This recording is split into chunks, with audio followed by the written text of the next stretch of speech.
Let's move on quickly because I know you do have some more New York Film Festival stuff Yeah, on the horizon. What do you have to yeah, report so far? absolutely.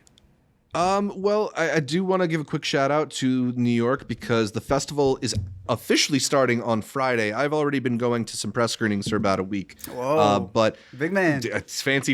Yeah, no. But if you're in the New York area and you want to see some of the most exciting upcoming fall movies, you still got a chance to. Even though a lot of the big ones are sold out, I would just sort of Oh, keep wow. your eyes peeled on social media because very frequently they'll add encore screenings towards the end, or they'll tweet about like, oh, a limited batch of tickets were just released for such and Mm. such screening. So it's not too late if you're in line to see The Brutalist. Stay in line. You might get tickets.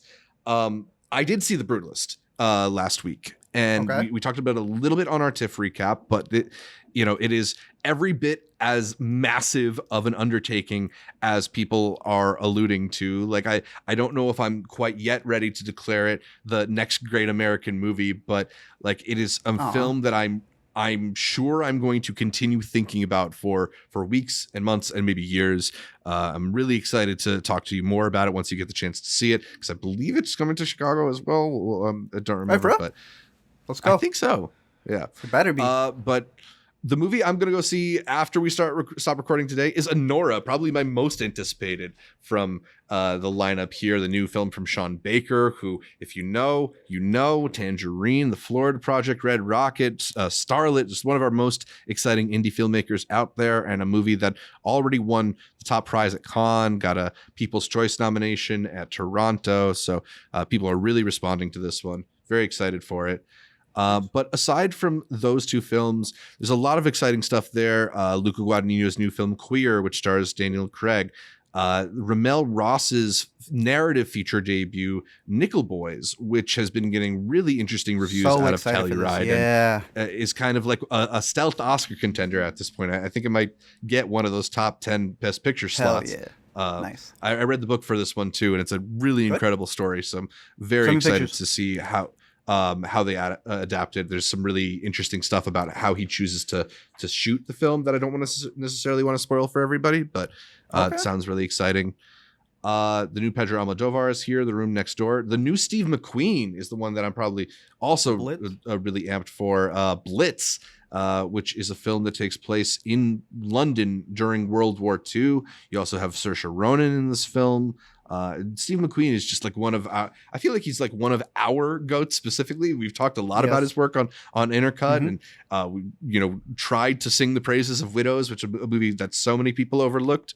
But McQueen's back, and hopefully gives us more of the amazing films that we've come to recognize from him. But it's a really solid lineup. You have Oh Canada from Paul Schrader, No Other Land, which a lot of people are talking about as one of the most impactful documentaries of the year, which is sort of about the Palestinian or the Israeli occupation. You have The Shrouds from David Cronenberg. You have The Seed of the Sacred Fig, which I also saw last week and is a remarkable story.